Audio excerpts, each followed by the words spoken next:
Praise Lord, जय मसीह की। मैं स्टैनली मैकवान, मेरे YouTube channel Hindi Gujarati Bible study में आपका स्वागत है। मेरे चैनल को आज अभी इसी वक्त आप सब्सक्राइब कर लीजिए और परमेश्वर ज्ञान में आप बढ़ते जाओ। प्रभु यीशु ने ऐसा कहा, जहाँ लोथ होगी वहाँ पर गिद्ध इकट्ठे होंगे। लेकिन मैं बोलता हूँ, प्रभु यीशु ने ऐसा क्यों कहा? ये गिद्ध वो तो अशुद्ध बात है, अशुद्ध पक्षी है। फिर लोथ वो भी तो अशुद्ध गिनी जाती है। और ये लोथ जहाँ पर पड़ी रहती है वहाँ पर गिद्ध आते हैं और उसको खाते हैं। ये दोनों अशुद्ध माने जाते हैं। तो मैं बोलता हूँ कि प्रभु यीशु ने ऐसी बात क्यों कही? ये लोथ क्या है और किसकी लोथ है, और ये गिद्ध कौन है, और ये गिद्ध किसकी लोथ के ऊपर जा रहे हैं, और क्यों प्रभु यीशु ने ये अशुद्ध चीज़ों की बात अपने अंतिम दिनों के बारे में बताई? वो जानने के लिए मेरे साथ लगातार इस वीडियो में अंत तक बने रहो।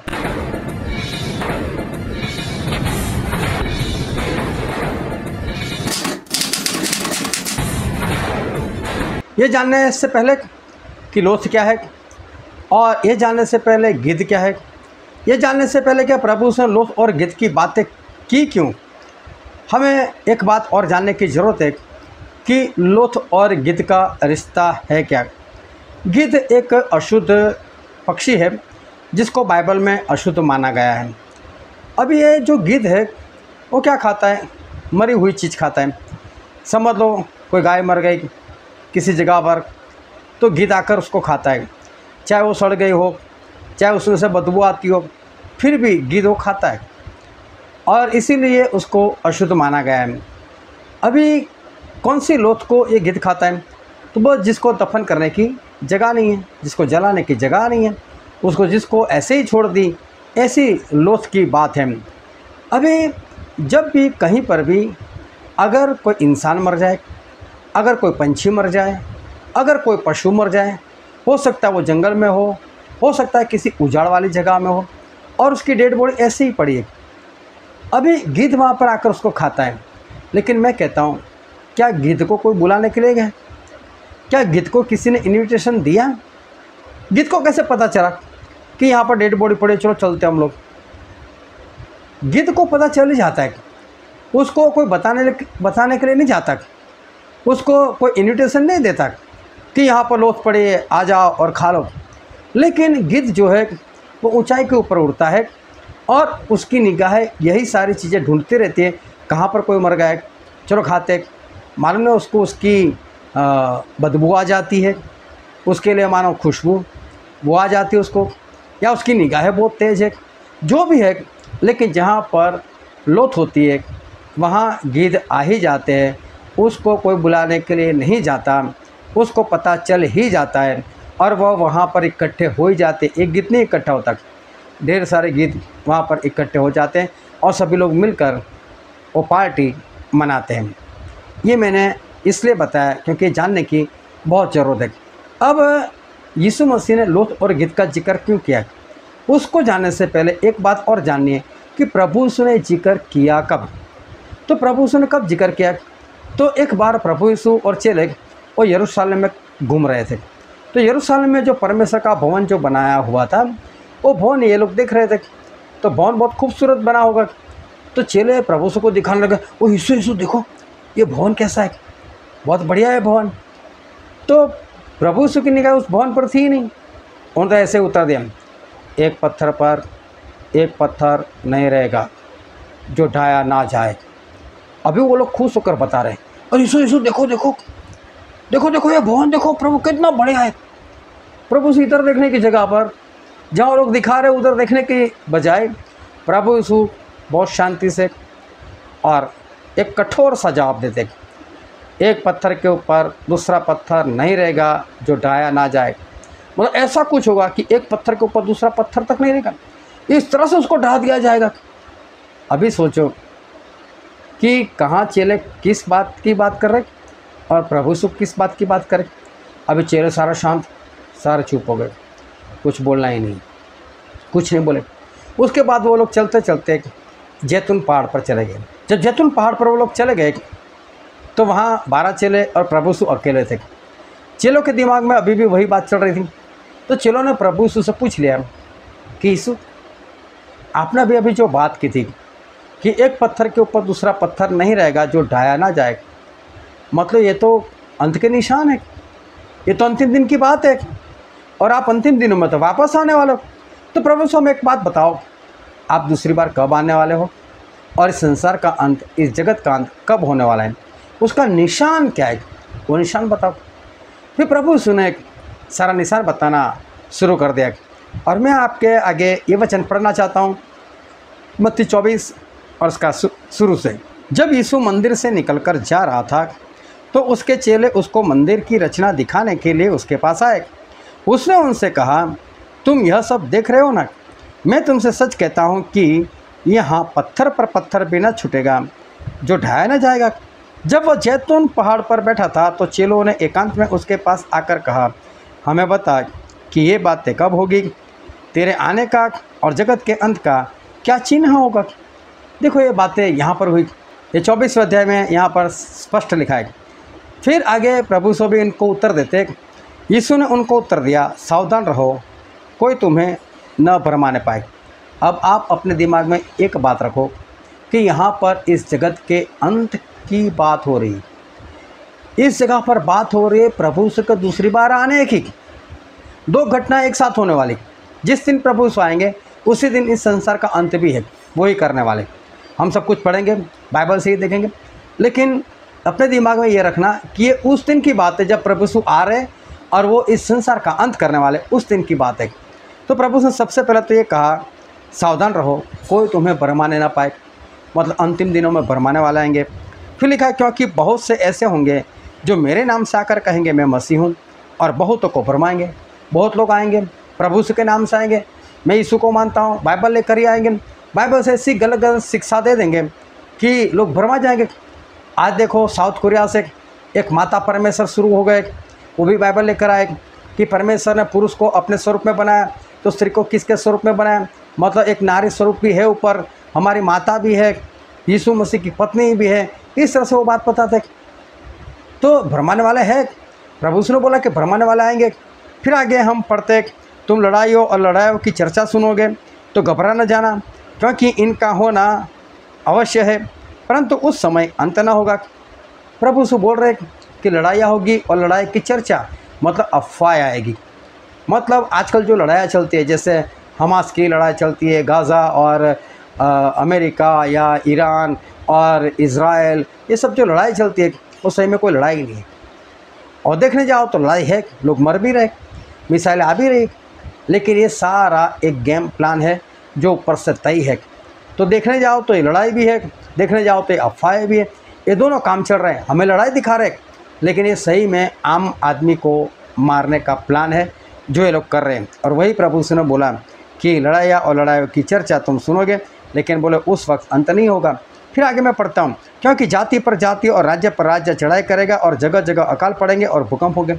ये भी तो हो रहा है, हिंदू मुसलमान लड़ रहे, मुसलमान क्रिश्चियन लोग रहे, हिंदू और क्रिश्चियन लड़ाई में आ चुके, कितने चर्च जला चुके हैं, कई पास्टरों को जेल में डाल चुके, ये सब कुछ हो ही रहा है, प्रभु से ने बताया था। फिर आगे लिखा है, ये सब बातें पीड़ाओं का आरंभ होगी, तब वे क्लेश देने के लिए तुम्हें पकड़वाएंगे और तुम्हें मार डालेंगे, और मेरे नाम के कारण सब जातियाँ के लोग तुमसे बैर रखेंगे। आज देखो मसीह लोग अकेले हो गए, मुसलमान भी उनसे बैर रखते हैं, मसीह लोग भी उनसे जो सच्चाई से निकलते हैं वो भी उनसे बैर रखते हैं, हिंदू लोग भी बैर रखेंगे, बहुत सारे लोग, कोई भी जाति हो, लेकिन आप मसीह को मानते हो तो आपसे बैर जरूर रखेंगे।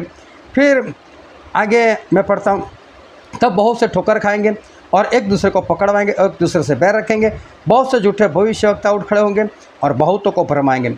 बहुत से झूठे भविष्यवक्ता और बहुतों को भरमाएंगे। आज जितनी जितनी बड़ी बड़ी मीटिंग होती हैं जहाँ पर लाखों की गिनती में आते हैं, तो समझ लेना वो सारे भरमाए गए, और वहाँ पर जो प्रचारक है वो भरमाने वाला है। इतना याद रखना, क्योंकि बाइबल में लिखा है कि बहुत से झूठे भविष्यवक्ता उठ खड़े होंगे और बहुतों को भरमाएंगे, मतलब इनकी मात्रा ज़्यादा है। फिर आगे लिखा है, अधर्म के बढ़ने के कारण बहुतों का प्रेम ठंडा पड़ जाएगा, प्रेम ठंडा हो जाएगा। आज देखो लोग मोबाइल लेकर चिपके पड़े, एक दूसरे के साथ कोई रिश्ता नहीं, प्रेम ठंडा हो चुका है, अधर्म बढ़ चुका है। फिर आगे लिखा है, परंतु जो अंत तक धीरे धीरे रहेगा उसी का उद्धार होगा। और राज्य का यह सुसमाचार सारे जगत में प्रचार किया जाएगा कि सब जातियों पर गवाही हो, तब अंत आ जाएगा। प्रभु उसने बोला, मेरे आने से पहले इतनी बातें होगी, धरती काम, लड़ाइयाँ, मरी फैलेगी, लोग बैर रखेंगे, ये जितना मैंने पढ़ा इतना सब कुछ होगा प्रभु उसी के आने से पहले। अभी भी और भी कुछ होने वाला है, लेकिन पहले इतना होगा। उसके बाद प्रभु ऐसा बोलते हैं कि इसलिए जब तुम उजाड़ने वाली घृणित वस्तु जिसकी चर्चा दानियल भविष्यवक्ता के द्वारा हुई थी पवित्र स्थान में खड़ी हुई देखो, जो पढ़े वह समझे। बोले उजाड़ने वाली घृणित वस्तु जिसका जिक्र दानियल भविष्यवक्ता ने अपने पुस्तक में किया है। तो दानियल भविष्यवक्ता का पुस्तक आप पढ़ लेना, उसका 9वां अध्याय पढ़ना, उसका 12वां अध्याय पढ़ना। वहाँ पर बार बार मसीह का विरोधी जो है उसकी बातें की है। ये उजाड़ने वाली जो घृणित वस्तु है वो मसीह का विरोधी, वो सब कुछ उजाड़ने के लिए आएगा। वो परमेश्वर के 2 गवाहों को मारने के लिए आएगा। ये पूरी दुनिया से बाइबल को ख़त्म कर देगा। ये पूरी दुनिया से चर्च को ख़त्म कर देगा। ये करने के लिए आ रहा है, ये उजाड़ने वाला है। ये मसीह को बहुत परेशान करेगा। बोले मेरी मुहर ले लो, नहीं तो लेन देन बंद, मेरी मूर्ति की पूजा करो, नहीं करोगे तो मैं मार डालूँगा। यही सब ये करने के लिए आ रहा है। उसको घृणित वस्तु कहा है क्योंकि ये अपने आप को परमेश्वर जाहिर करने वाला है।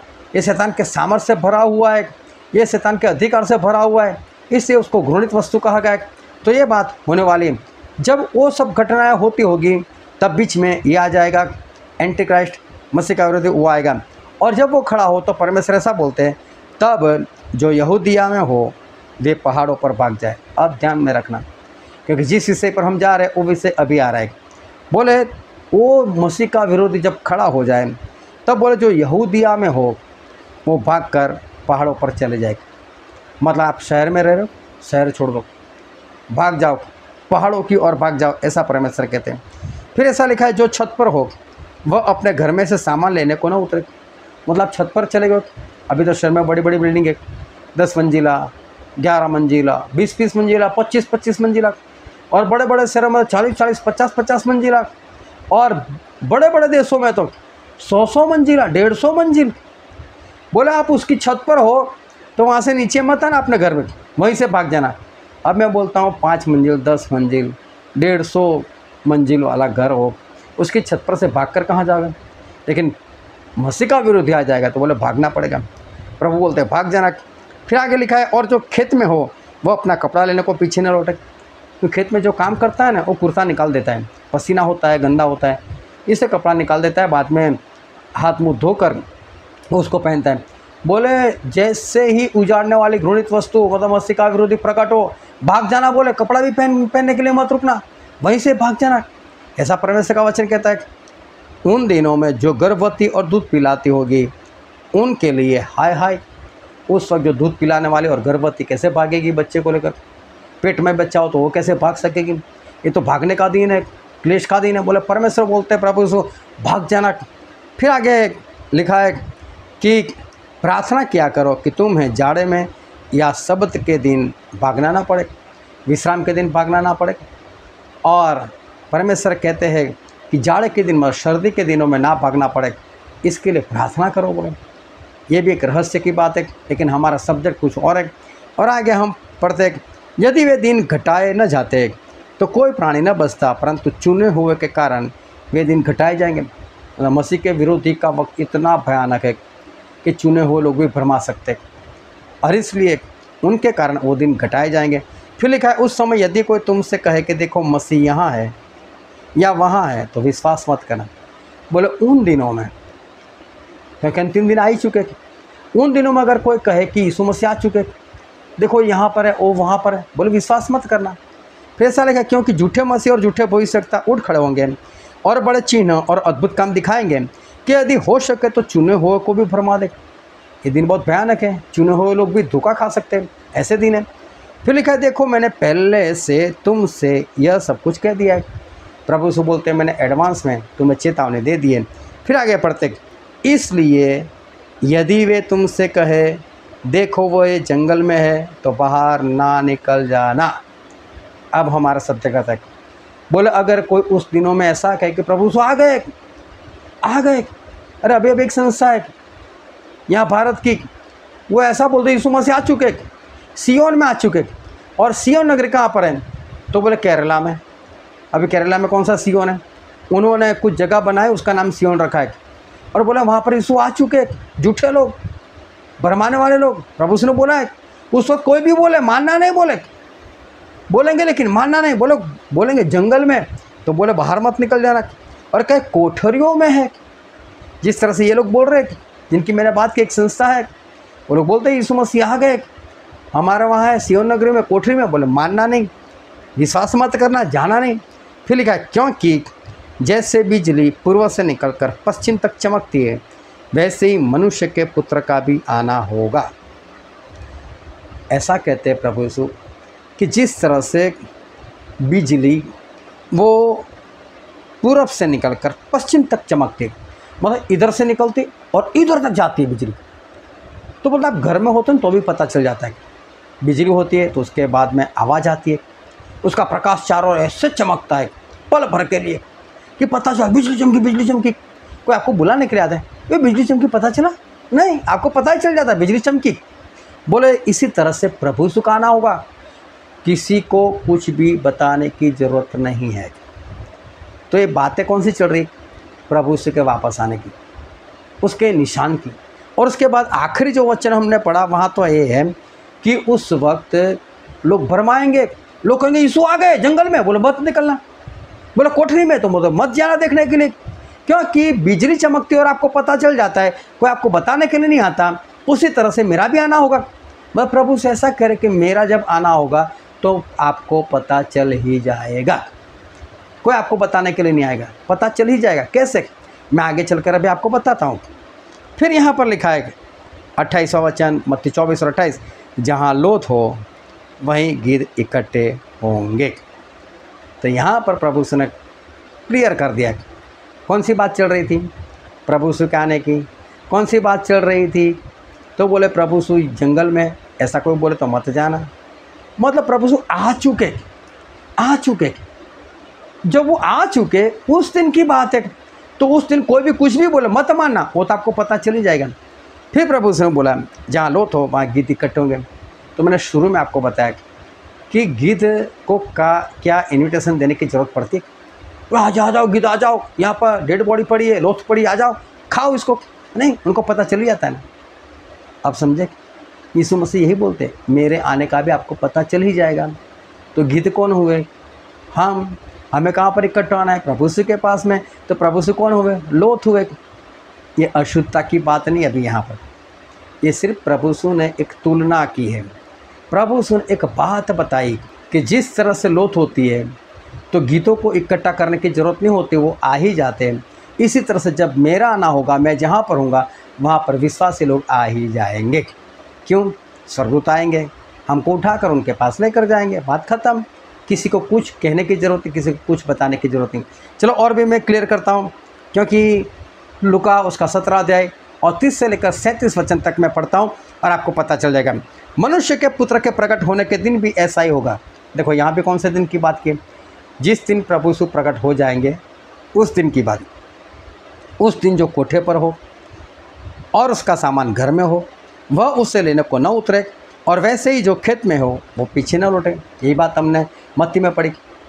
बोले क्लेश का दिन है, छत पर से नीचे मत आना, खेत में अपने कपड़े पहनने मत रुकना, भाग जाना। फिर गए लूत की पत्नी को स्मरण रखो। क्यों लूत की पत्नी को स्मरण रखो? लूत की पत्नी ने यही गलती की थी, उसने पीछे मुड़कर देखा था, जल गया। ऐसा तो नहीं इन लोगों ने मुझे भगा दिया और मेरा सोना चांदी लेकर भाग जाए, संसार में उसकी निगाह थी। पलट कर देखा कि बोला आप भी कुछ भी लेने के लिए मत रुकना, भाग जाना। ये लेने वाला दिन नहीं है, छोड़ने वाला दिन है। लेकिन लूत की पत्नी ने मुड़कर देखा तो क्या हाल हुए? ख़त्म हो गए ना। बोला आप भी किसी चीज़ की लालच मत करना। फिर आगे पढ़ते, जो कोई अपना प्राण बचाना चाहे वह उसे खोएगा, और जो कोई उसे खोए वह उसे जीवित रखेगा। बोले अपना प्राण बचाने का प्रयत्न खुद करोगे, मर जाओगे। इससे अच्छा है मरते हो तो मरो, कोई बात नहीं, लेकिन परमेश्वर के पास तो पहुंच जाओगे।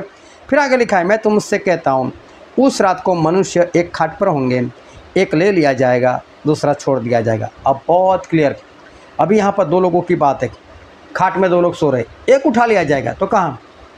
स्वर्ग के लिए, जहाँ परमेश्वर है वहाँ पर जाने के लिए, और दूसरा रह जाएगा, मतलब नाश के लिए, उमार दिया जाएगा। दो स्त्रियाँ एक साथ चक्की पिसती होगी, एक ले ली जाएगी और दूसरी छोड़ दी जाएगी। और दो स्त्रियाँ साथ में चक्की पीसती होगी, एक ले ली जाएगी तो कहाँ ले जाएगी? प्रभु से के पास, जहाँ पर प्रभु से वहाँ पर, और दूसरी रह जाएगी विनाश के लिए। फिर आगे मैं पढ़ता हूँ, दो जन खेत में होंगे, एक ले लिया जाएगा और दूसरा छोड़ा जाएगा। दो खेत में काम कर रहे होंगे, एक ले लिया जाएगा, कहाँ? जहाँ पर प्रभु से वहाँ पर। और फिर बाइबल में लिखा है, यह सुन उन्होंने उससे पूछा, प्रभु यह कहाँ पर लेकर जाएंगे? बस जो उठाए लिए जाएंगे वो कहाँ पर जाएंगे? तो फिर क्या है, प्रभु ने बोला, उसने उनसे कहा, जहाँ लोथ है वहाँ गीद इकट्ठे होंगे। जहाँ पर लोथ होगी वहाँ पर गीद। तो पता चला ये गीद किसको बोला? हम विश्वासी लोगों। एक उठा लिया जाएगा तो कहाँ? प्रभु से के पास। तो विश्वासी को उठा लिया जाएगा ना, तो विश्वासी उठा लिया जाएगा कहाँ? तो बोले जहाँ गीद है, जहाँ लोथ है वहाँ पर गीद इकट्ठे होंगे। तो हम सारे गीद कहाँ पर इकट्ठे होंगे? प्रभु से के पास। उनको लोथ बताया गया। ऐसा नहीं कि प्रभु से लोथ है, ऐसा नहीं, हम गीद के जैसे। एक तुलना किए कि कोई किसी को कुछ नहीं बताएगा, हमें पता ही चल जाएगा, और परमेश्वर के स्वर्गदूत हमें उठाकर उनके पास लेकर चले जाएंगे। अब देखो, प्रभु से आएंगे तो कैसे हमको पता चल जाएगा? प्रभु से इतने तो है नहीं, हमारी तरह 5, 5.5, 6 फुट के तो है नहीं। वो अपने ऐसे चुल्लू में पूरा समुद्र का पानी ले लेते। तो ये जो चुल्लू है ना, उनका समुद्र से बड़ा है। अब सोचो तो फिर उनका मुंह कहाँ चला गया, उनके पैर कहाँ चला गया, उनकी छाती और पेट कहाँ चला गया? प्रभु से ऐसे खड़े होते हैं ना, तो ये धरती का गोला उनके सामने गोटी के समान दिखता है। अभी ये धरती का गोला प्रभु के सामने इतना है, तो प्रभु से इतने बड़े जब वो आएंगे तो सभी लोगों को दिखाई देंगे कि नहीं? क्या किसी को बताओ देखने को यीशु आ गए, है ही इतने बड़े। और प्रभु से जब नरेंद्र मोदी हमारे प्रधानमंत्री आते तो आगे कितनी कार होती है, पीछे कितनी कार होती है, कितने सिक्योरिटी वाले होते। प्रभु से कोई सिक्योरिटी की जरूरत नहीं, लेकिन वो तो राजाओं के राजा, प्रभुओं के प्रभु। कितने सरदूत होंगे, कैसे तुरही की आवाज़ होंगी, पता चली जाएगा यीशु ही है। कोई किसी को बताने नहीं जाएगा यीशु आ चुके, पता चल ही जाएगा।